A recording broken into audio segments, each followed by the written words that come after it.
you know what? I'm a fan because, and I said this at the wedding. I've always been adopted into this family. There was no question. I was a son. We love all our in-laws. Well, yeah, and you have to. I didn't feel the need to impress you guys. There was very. That's much, good because you didn't. Well, yeah. I didn't. Obviously, he wasn't even trying. I wasn't putting forth my best effort, to be honest. Maybe I'd have worn a suit, but Just make sure everything's turned on because we're recording. Oh, sure. This is a fun thing to talk about. I think as an outsider, it can start off being a little intimidating because you can't find yourself wedged into the conversation anywhere because you're almost not there. Well, you don't know the experiences and everything else, and we do like to reminisce a lot. Sure. But when you're with the Colberts, you just gotta throw yourself in. You do, and hope that the conversation doesn't dissolve around you.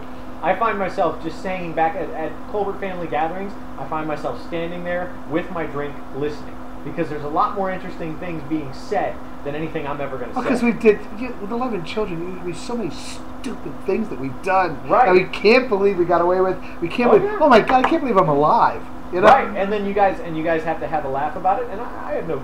Like we were at Ed and Kitty's for the wedding, and I sat there playing pool. And I had a great time, and it was me and a couple of the other in-laws from from the other side of the family, and we were just sitting there playing pool. Like, what do you do? Oh, I'm in the what do you do? Oh, I do this and this and this. And there's all the Colberts out there, just this massive, gaping black hole of conversation dissolving into itself. And like they love, your family loves what Brooke did for the archives. Oh, the family loves Brooke. I've never felt like I'm an outcast. It's just you're not blood. You're not in the club. You might be.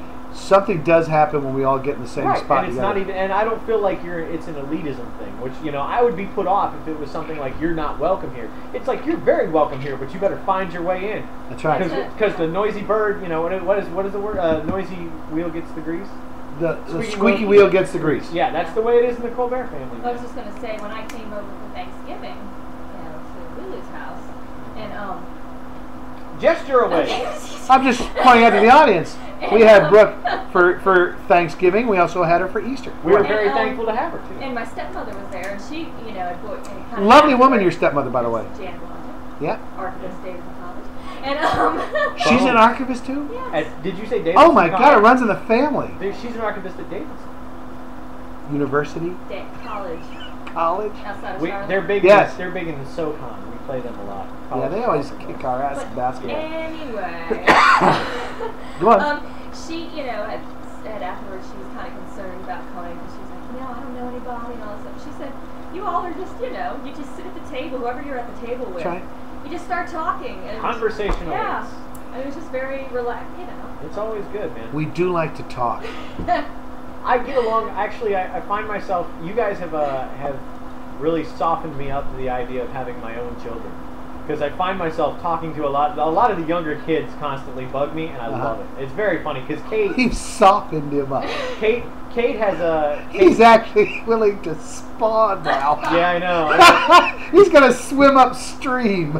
Like a salmon. And trust me, once you have children, you'll look like a salmon that swam upstream after a while. Kate has always ripped on me for my fear, my apprehension about having children. And I joke around about being afraid about it. But whenever I get together with your family, all the kids are like, Joe, they want to hear stories, and they're really nice. And it's like we insist upon that. Yeah. We insist upon that. Oh yeah, if they're not well behaved, they'll leave. No, really? It's the God's honest truth. They will be taken out. I've done it with both my children. I've said to them before, if you don't stop, you're leaving.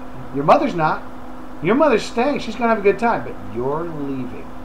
And they test me. And guess what? They lose. We left. and I've never beat my children. Never had to. No. I just you can't participate, and that is the worst thing, that they're not allowed to participate. And let me tell you, you do it once, and they believe you. Everything you tell them for the rest of your life. You gain credibility. You gain instant credibility. As a parent, holy crap, this guy needs it. Everything. You can't tell them, look, I'm going to pull this car over in 3 minutes if you don't stop. No, pull the car over.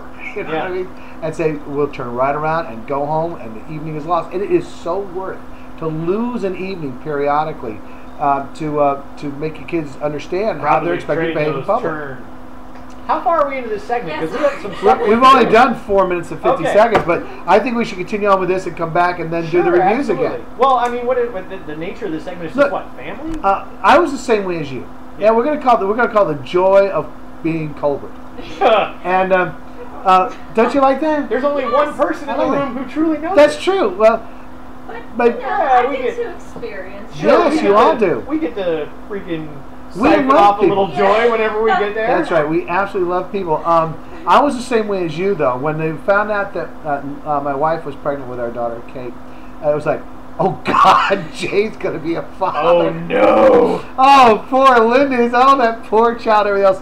I don't know what happened to me, but the moment that child was born, it's like I got slapped in the face. And I went instantly from being a male chauvinist pig to saying, don't tell me my daughter can't be Pope. I don't want to hear it. Yes, she can. She better not, because I want grandchildren someday. That's right. But she can be Pope if she damn well wants to. And it just instantly changed my mind about things. So you become quite the feminist when you have a little baby girl? Oh, what they say is absolutely true. Feminazi. Wrapped around her finger from that very moment, because she was so funny looking. First of all, they didn't tell me. They don't tell you, like, what they look like when they're born, because I'm expecting something. I hope your daughter's I'm expecting the Gerber baby. Were you in the room? I was in the room. See, I wouldn't. Well, I was. They come out, and I'm going, oh my God. She gave birth to a hideous monster. My child's deformed. The ears are pulled down. The parents of a lizard. Oh my God, what is it? And they didn't tell me that she just came through the birth canal. She's not looking her very best. Her head's kind of pointy. And they put this little cap on her head. She looked like Blackjack Shellac from the Warner Brothers cartoons that used to fight Bugs Bunny. But I'm telling you, something instantly happened. And like my mother said, like Snodgrass says, not all the perfumes of Arabia will sweeten these hands. And the whole key to parenting is really quite simple. He means he was knee-deep in... Never mind. Yeah. The key to parenting, almost all parents love their children. Yeah. It's amazing how many don't really like them. And they know this. They know you love them, but they also know you want to get away from them. With my wife and I, there was nothing we wanted to do more when we got off than to play with our children. Yeah. That's one of the things I loved about being a teacher. I was constantly playing with my children. They knew I'd rather go to the beach with them. I'd rather take them to the ball game than some friends or something. Sure. I just love being around my children, and it's still with me today. Remember, you guys gave me that gift of the symphony. Sure. And I love the symphony. It was, you know what? It was a wonderful time. It was a wonderful time. But what really makes it for me is that they got 5 tickets, because they know when I go to these things, I like having my family around me. It makes me feel like the papa and everything else. Absolutely. And that's one thing that we all treasure deeply in our family. And that's it. It's family and friends as well. You know, my father said something very similar last time we were home for Christmas. He was very much based on his background, and I don't want to get too detailed into it right now because it's kind of his personal business. But sure, we don't want to drag anybody in. Yeah, based on his background, my father was very. I guess you could say he was very centered on his sons. And there's a lot of emphasis on status in my family. The fact that I haven't gone to college is kind of a sticking point. You know, and it's not you'll be finished with college soon. Eventually, yeah. Sure. It's not college is not. I don't think that defines. Your SAT scores were outstanding. ACT was better. Your ACT was better than your SAT? My ACT was top 1%. I saw your SAT scores. I said, I don't ever want him to ask me about my SAT scores. I can't even approach your SAT scores. I don't want to brag about this, but I kind of do. My ACT score was top 1%. My SAT score was top 10%. So I'm not just an idiot cracking. I'm with you. 1% the retarded. I'm with you.